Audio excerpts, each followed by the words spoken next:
আর সন্দেশখালী খুলনা গ্রামীণ হাসপাতালে যাব।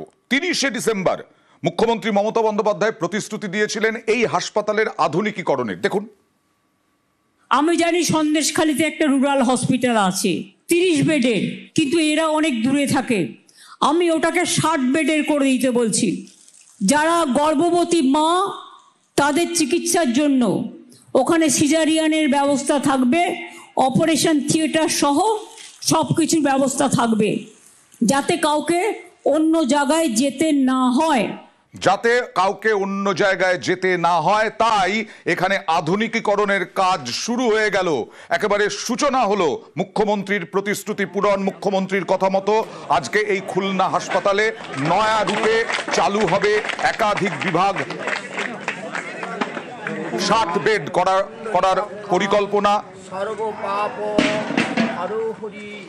আজকে তো সূচনা হলো, কিন্তু শেষ হবে কাজ কতদিনের মধ্যে, কি টার্গেট অনুপম বলবে।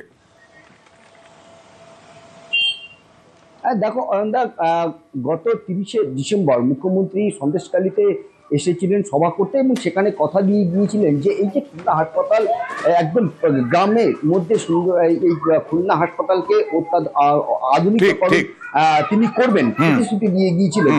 এবং সেই কথা মতন তিনি 8 কোটি টাকা বরাদ্দ করে এবং সেই টাকার আজকে সূচনা হলো।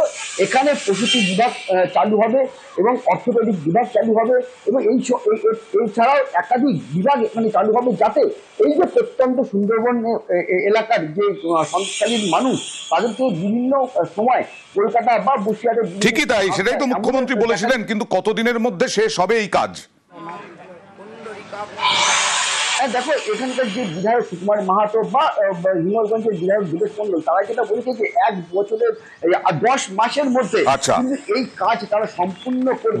অর্থাৎ 2026-এর যে ভোটের আগেই এই কাজ সম্পূর্ণ করে সাধারণ নিশ্চয়ই 10 মাসের মধ্যে কাজ সম্পূর্ণ হবে এবং আর কোথাও বাইরে যেতে হবে না এখানকার বাসিন্দাদের।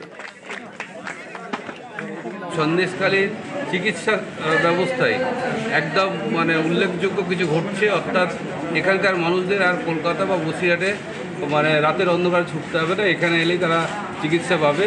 আমরা সন্দেশখালীর মানুষের পক্ষ থেকে মুখ্যমন্ত্রীকে ধন্যবাদ জানাই। এখন 30টা বেড আছে, 60টা বেড চালু হয়ে যাবে এবং এই কাজটা আগামী ফেব্রুয়ারির মাসের মধ্যে কাজ শেষ হবে। দুজন নতুন ডাক্তার এখানে অ্যাপয়েন্টমেন্ট হয়েছে। এখানে রোগীর ইমার্জেন্সিতে শুধু রোগী দেখা নেয়, এখানে রোগীকে স্থায়ীভাবে চিকিৎসা দেওয়ার, পরিষেবা দেওয়ার ব্যবস্থা বা ছোটোখাটো অপারেশান বা ডেলিভারি, এই সমস্ত কেসগুলো তো স্বভাবতই এখানেই হওয়ার ব্যবস্থা বা উন্নতিকরণের জন্যই তো এটা করা হয়।